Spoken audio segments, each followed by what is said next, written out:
Good evening, everyone. I am your host, LaShanta, and this is the Road to an Effective Classroom Environment. Thank you for joining me on this journey.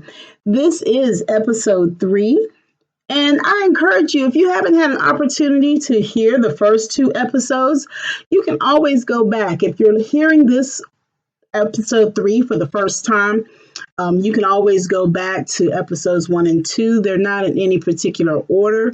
The episodes are builders, but I encourage you to go back and listen. Also, if you have an opportunity, just drop me a line and let me know what you think about the series so far. And at the end of this podcast, I will leave you my email address. And please, by all means, if you have an opportunity, if you're hearing this on iTunes, leave a comment on Spreaker, Spreaker.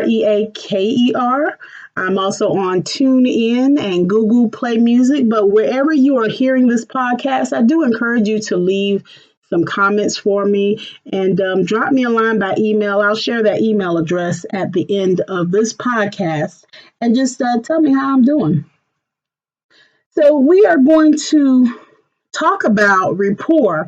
In the last episode, we talked about building positive relationships with our students in order to have an effective classroom environment. And this podcast is not just for classroom teachers. If you are an educator, period, you can hear this and benefit also from it, and also share it with a friend. But we talked about building relationships first. And now we're going to talk about rapport and what is it and how do we build it. And I felt that it was important that we start off with the relationships and just discussing what are those ways in which we can build relationships, positive relationships with our students. That's the foundation of the learning process, is getting to know our students and building that foundation. And so I look at rapport as being the brick and mortar to our building. And so let's get a running definition of what is rapport. Rapport is that close, harmonious relationship in which people understand each other's feelings and ideas, and they communicate well. So there are some words that stand out in that definition that I wanted to discuss. The word close and harmonious. When you think of something harmonious, you think of something that's in sync and in agreement. You've heard the saying that we can agree to disagree, and I like that statement to a certain degree. Having that harmonious relationship and understanding each other. You can understand someone and not necessarily agree with that person's ideas, but as long as you can come to an agreement that, okay, that's how you feel or that's how you see things, and I respect that.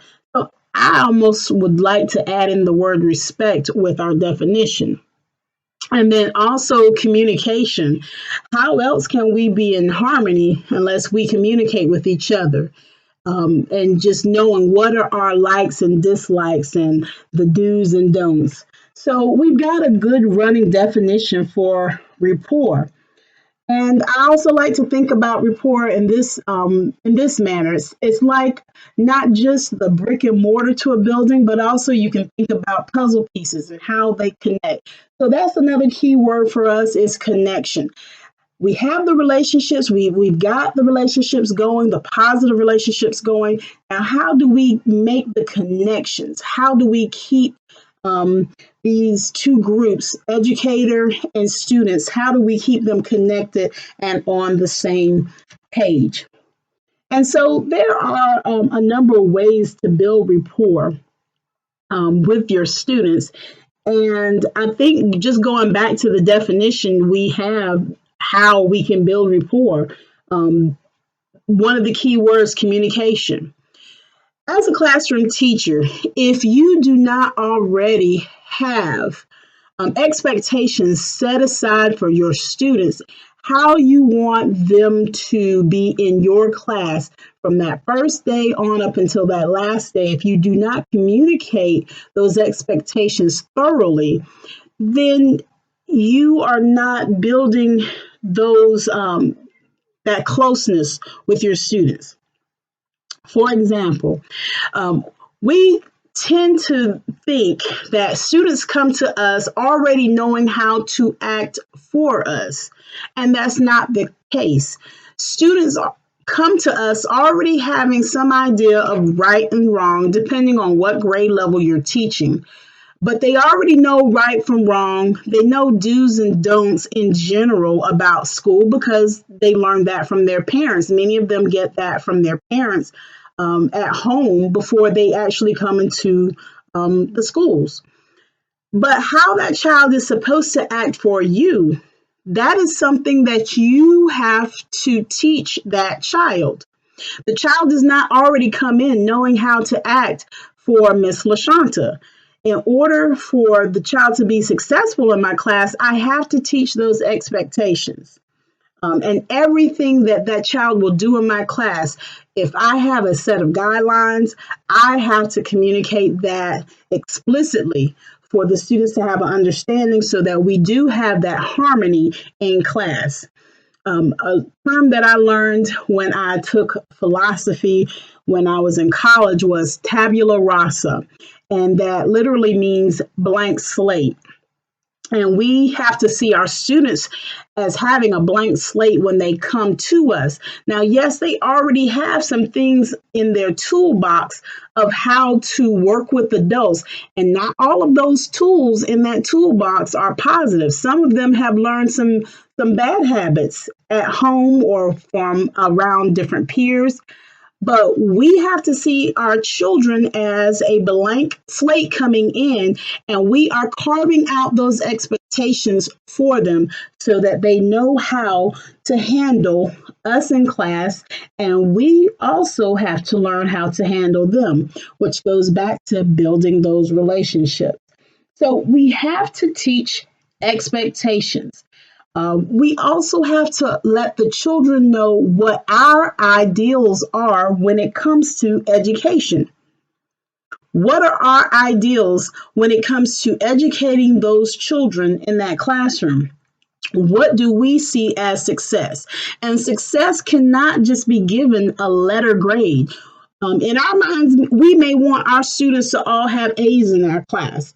But in reality, that's not going to be the case. You have students who are C students for whatever reasons, whether it's intellect or whether it's motivation and drive. You have those students that may never have an A in your class, but you may have where that student moves from a C to a B, and that's success for that student. So going back, we have to learn our students and know what their ideas of success are, as well as share ours. What are our expectations from them? Take the time to look at where the students were the year before, if you have that piece of data. No matter what you're teaching, you should be able to pull data on that student. And sometimes we think that, okay, I was a social studies teacher, so just because I taught social studies did not mean I could not look at Lexile scores for my students, because students have to read in social studies.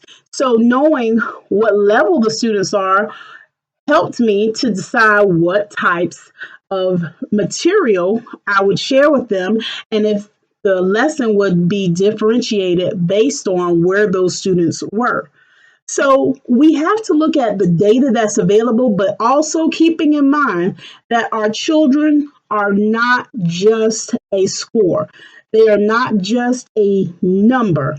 But that information helps us when it comes to developing lessons and pulling material that will be relevant for them and to help move those students along. So share with the students what your ideas of success are for them, and also know what their ideas of success are. Another way to build rapport is asking the students exactly what is it that you can do to help them to be successful for that school year. And one way to do this is to put up a parking lot area in your classroom. Have the students to get a sticky note or have them to write on it, depending on how small the class size is, having them write on that parking lot exactly what it is that you can do to help them. And then take the opportunity to read that information and use that to help you throughout the school year to help them to be successful.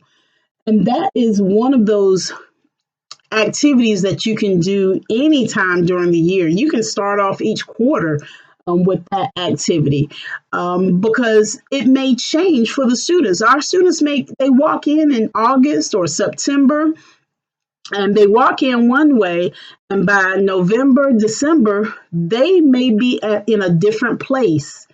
Whether it's academically, they're in a different place, emotionally. There are a lot of things that can go on with a student between the start of the school year to almost halfway through. So getting into the habit of asking the students, what can I do to help you?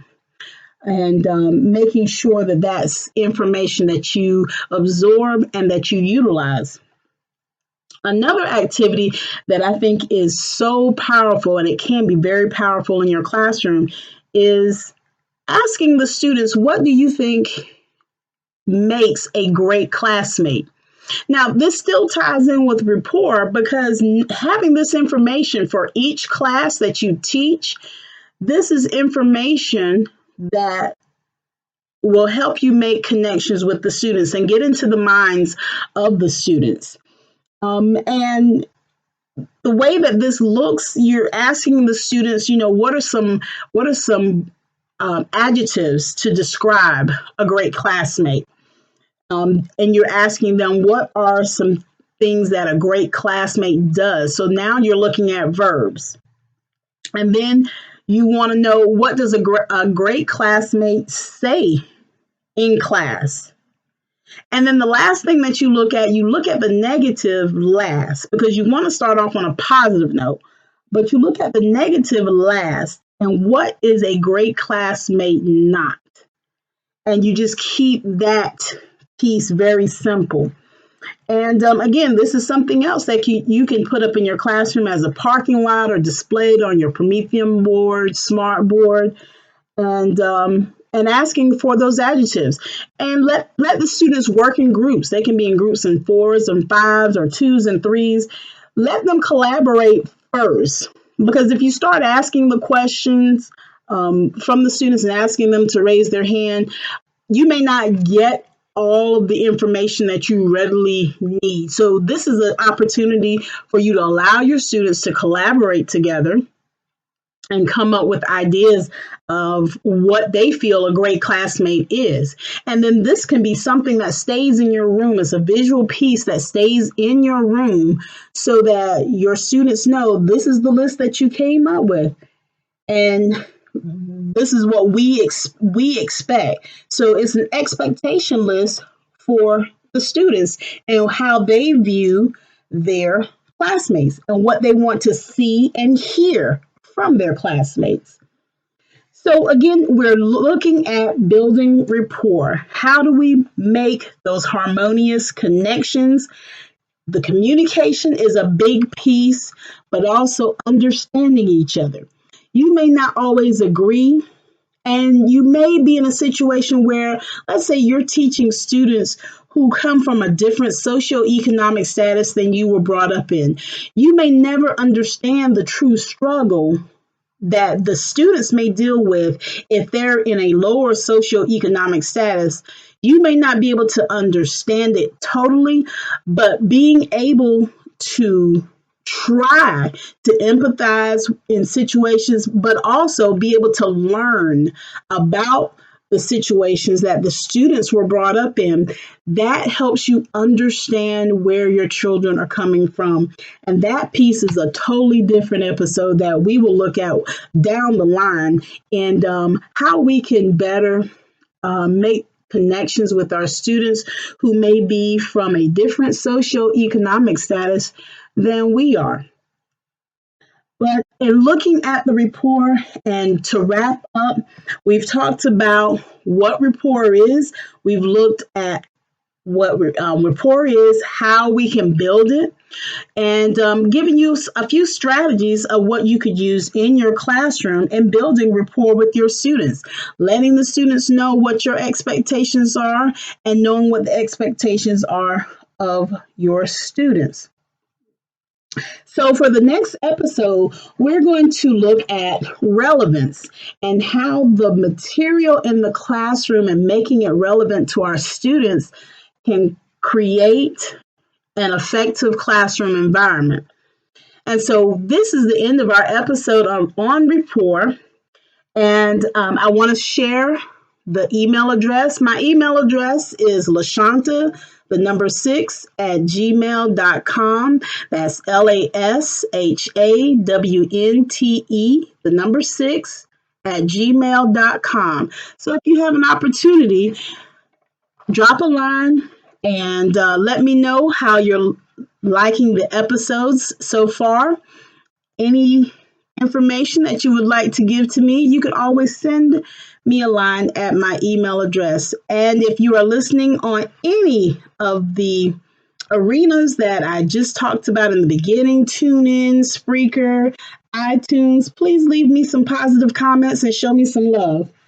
Okay? And so I will see you for the next episode, in which we will talk about relevance of the material in class and how that can have an impact on an effective classroom environment.